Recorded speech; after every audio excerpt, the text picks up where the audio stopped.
ओम शान्ति। आज 28 तारिकको बाणी छ 28/7/2021। सारमा बाबा बताउनुहुन्छ, मीठे बच्चे, यह पुरुषोत्तम बनने का संगम युग है। इसमें कोई भी पाप कर्म नहीं करना है। प्रश्न सा, संगम पर तुम बच्चे सबसे बड़ा पुण्य कौन सा करते हो? उत्तर सा, स्वयं बाप के हवाले कर देना अर्थात संपूर्ण स्वाहा हो जाना, यह है सबसे बड़ा पुण्य। अभी तुम ममत्व मिटाते हो, बाल बच्चे घर बार सबको भूलते हो, यही तुम्हारा व्रत है। अब ये मर गई दुनिया, अभी तुम विकारी संबंधों से मुक्त होते हो। गीत सा, जले न क्यों परवाना। ओम शांति। यह सब भक्ति मार्ग में बाप की महिमा करते हैं। यह है परवानों की समा के लिए महिमा करते हैं। यह है परवानों की समा के लिए महिमा। जबकि बाप आए हैं तो क्यों न जीते जी उनके बन जाएं। जीते जी कहा ही जाता है, कहा ही उनको जाता है जो एडाप्ट करते हैं। पहले तुम आसुरी परिवार के थे, अब तुम ईश्वरीय परिवार के बने हो। जीते जी ईश्वर ने आकर तुमको एडाप्ट किया है, जिसको फिर शरणागति कहा जाता है। गाते हैं ना, शरण पड़ी में तेरी। अब प्रभु की शरण तब पड़े जबकि वह आए, अपनी ताकत दिखाएं, जलवा दिखाएं। वही सर्वशक्तिमान है ना, बरोबर उनमें कशिश भी है ना। सब कुछ छुड़ा देते हैं। बरोबर जो बाबा के बच्चे और बच्चियां बनते हैं वह आसुरी संप्रदाय के संबंध से तंग हो जाते हैं। कहते हैं, बाबा कब यह संबंध छूटेंगे। यहाँ यह पुराना संबंध भूलना पड़ता है। आत्मा जब देह से अलग हो जाती है तो बंधन खलास हो जाते हैं। इस समय तुम जानते हो सबके लिए मौत है, और यह जो बंधन है यह सब है विकारी। अब बच्चे निर्विकारी संबंध चाहते हैं। निर्विकारी संबंध थे, फिर विकारी संबंध में पड़े, फिर हमारा निर्विकारी संबंध होगा। यह बातें और किसी की भी बुद्धि में नहीं होती है। बच्चे जानते हैं हम आसुरी बंधन से मुक्त होने का पुरुषार्थ कर रहे हैं। एक बाबा से योग रखा जाता है। उस तरफ है एक रावण, इस तरफ है एक राम। यह बातें दुनिया नहीं जानती। कहती भी है राम राज्य चाहिए, परंतु सारी दुनिया में रावण का राज्य है, यह कोई समझते नहीं है। राम राज्य में तो पवित्रता, सुख, शांति थी, अब वह तो है नहीं, परंतु जो कहते हैं उसको महसूस नहीं करते हैं। गाया भी जाता है, यह आत्माएं सब सीताएं हैं, एक सीता की बात नहीं। न एक अर्जुन की, न एक द्रौपदी की बात है, यह तो अनेकों की बातें हैं। दृष्टांत एक का देते हैं। तुमको भी कहा जाता है तुम सब अर्जुन मिसाल को। तुम कहेंगे अर्जुन तो यह भागीरथ हो गया। बाप कहते हैं मैं साधारण बूढ़े तन का यह रथ लेता हूँ। उन्होंने फिर चित्रों में घोड़ा गाड़ी दिखाया है, इसको अज्ञान कहा जाता है। बच्चे समझते हैं यह शास्त्र आदि जो भी है सब भक्ति मार्ग के, यह बातें कोई समझ न सके। जब तक 7 रोज समझने का कोर्स न ले, भक्ति अलग है। ज्ञान, भक्ति और वैराग्य कहते हैं। वास्तव में सन्यासियों का वैराग्य कोई सच्चा नहीं है। वह तो जंगल में जाकर फिर आए शहरों में निवास कर बड़े बड़े मकान आदि बनाते हैं। सिर्फ कहते हैं हमने घर बार छोड़ा है।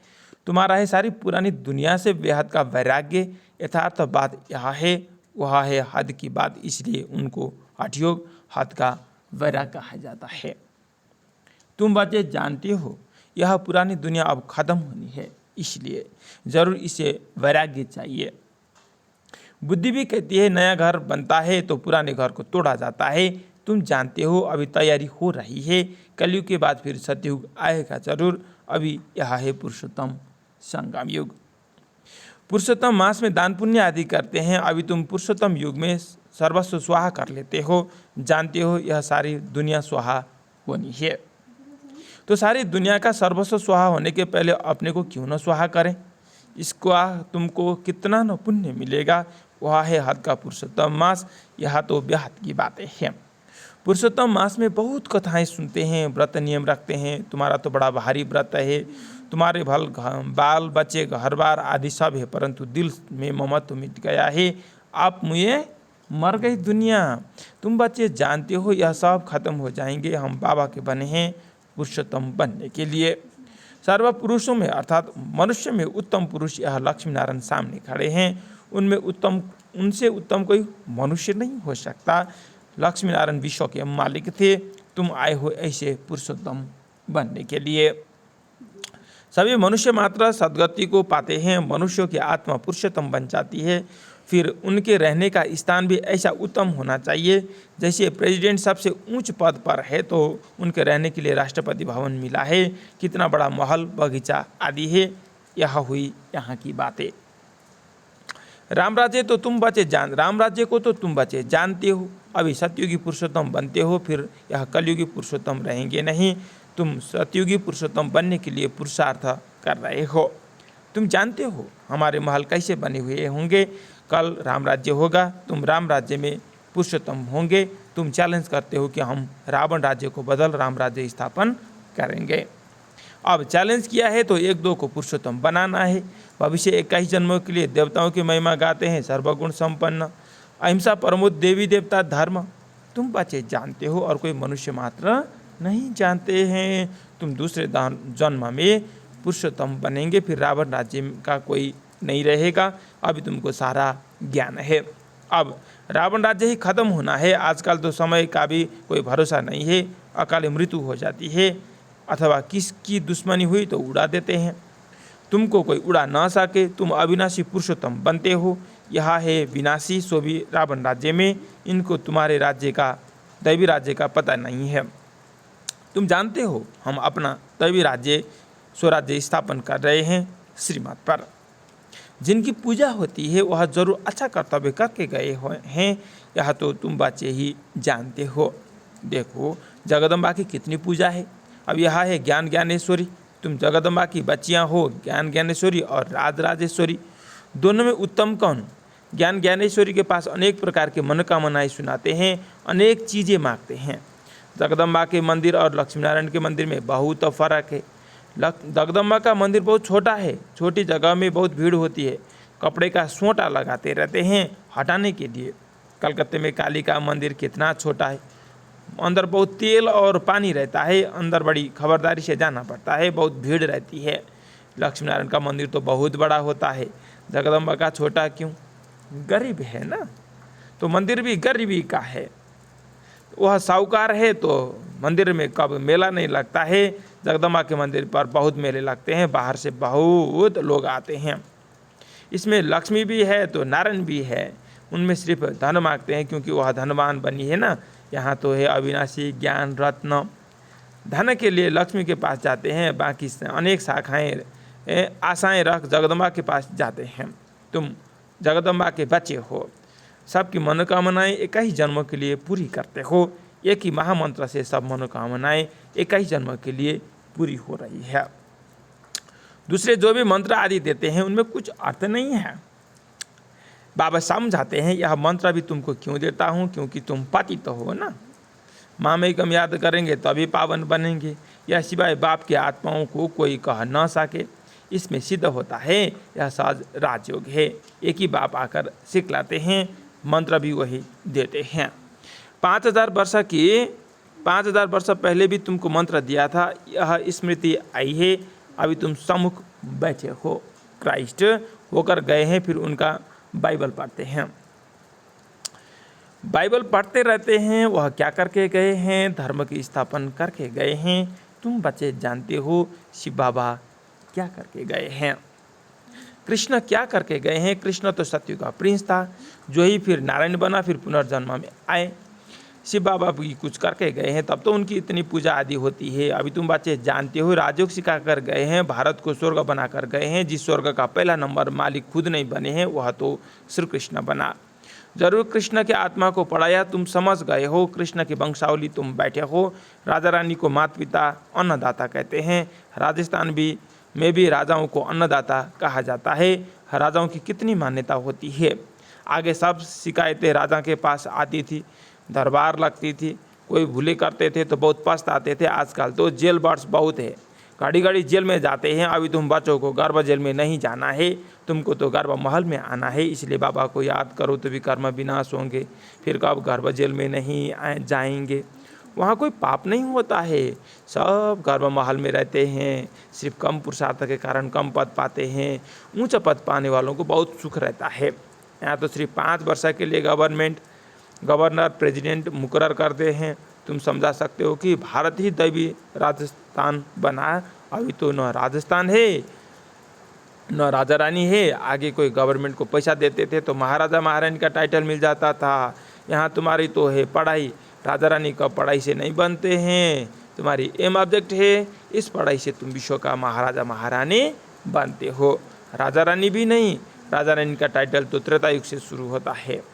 अभी तुम ज्ञान ज्ञानेश्वरी बनते हो, फिर राज राजेश्वरी बनेंगे। कौन बनाएंगे? ईश्वर। कैसे? राजयोग और ज्ञान से।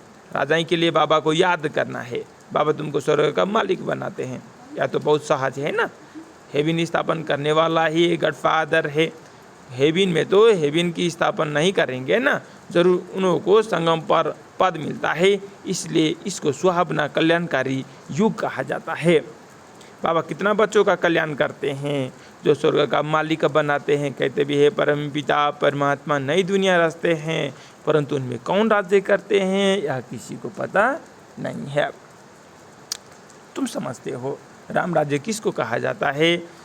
उन्होंने तो राम राज्य को लाखों वर्ष दिए हैं, कलयुग को 40,000 वर्ष दे दिए हैं। बाबा कहते हैं मैं आता ही हूँ संगम पर आकर ब्रह्मा द्वारा विष्णुपुरी की स्थापन करता हूँ। सत्यनारायण की कथा भी यह है। सतयुग में तुम लक्ष्मी नारायण सर्वगुण संपन्न, सोलह कला संपूर्ण, संपूर्ण निर्विकारी बनते हो, फिर कला कम होती जाती है। नया झाड़ तब कहा जाता है जबकि स्थापन होती है। नया झाड़ तब कहा जाता है जबकि स्थापन होती है। नया मकान बनता है तो नया कहेंगे ना। तुम भी सतयुग में आएंगे तो नई राजधानी होगी, फिर कला कम होती जाती है, स्थापन यहाँ होती है। यह वंडरफुल बातें कोई की बुद्धि में नहीं है, तो बाबा ने समझाया है कि सभी आत्माओं के लिए यह युग है पुरुषोत्तम बनने का। जीवन मुक्ति को पुरुषोत्तम कहा जाता है, जीवन बंध को पुरुषोत्तम नहीं कहेंगे। इस समय सब जीवन बंध में है। बाबा आकर सबको जीवन मुक्त बनाते हैं। तुम आधा कल्प जीवन मुक्त होकर फिर होंगे जीवन बंध। यह तुम बच्चे समझते हो। तुम्हारा व्रत नियम क्या है? बाबा ने आकर व्रत रखवाया है, खान पीन आदि की कोई बातें नहीं है। सब कुछ करो, सिर्फ एक बाबा को याद करो और पवित्र बनो। पुरुषोत्तम मास में बहुत करके पवित्र भी रहते हैं। वास्तव में इस पुरुषोत्तम युग का मान है तो तुमको कितनी खुशी कितना नशा होना चाहिए। अब तुमसे कोई पाप कर्म नहीं होना चाहिए क्योंकि तुम पुरुषोत्तम बन रहे हो। अच्छा, मीठे मीठे शिकला दे बच्चों, प्राति माता पिता बाप दादा का याद प्यार और गुड मॉर्निंग। रूहानी बाप की रूहानी बच्चों को नमस्ते। हम रूहानी बच्चों को भी रूहानी बाबा को याद प्यार गुड मॉर्निंग, नमस्ते बाबा नमस्ते। धारणा नंबर 1 सब पहलू पॉइंट, इस पुरुषोत्तम युग में जीवन मुक्त बनने के लिए पुण्य कर्म करना है, पवित्र जरूर रहना है, घरबार आदि सब होते दिल से ममत्व मिटा देना है। श्रीमत 2 नंबर 6 श्रीमत पर अपने तन मन धन से दैवी राज्य स्थापन करना है, पुरुषोत्तम बनाने की सेवा करनी है। वरदान ऑलमाइटी बाबा की अथॉरिटी से हर कार्य को सहज करने वाले सदा अटल निश्चय बुद्धि भावा। हम सबसे श्रेष्ठ ऑलमाइटी बाप की अथॉरिटी से सब कार्य करने वाले हैं। यह इतना अटल निश्चय हो जो कोई भी टाल ना सके। इसमें कितना भी कोई बड़ा कार्य करते हैं अति सहज अनुभव करेंगे। जैसे आजकल साइंस की ऐसी मशीनरी तैयार हो रही है, साइंस ने ऐसी मशीनरी तैयार की है जो कोई भी प्रश्न का उत्तर सहज ही मिल जाता है, दिमाग चलाने से छूट जाते हैं। ऐसे ऑलमाइटी अथॉरिटी को सामने रखेंगे तो सब प्रश्नों का उत्तर सहज मिल जाएगा और सहज मार्ग की अनुभूति होगी।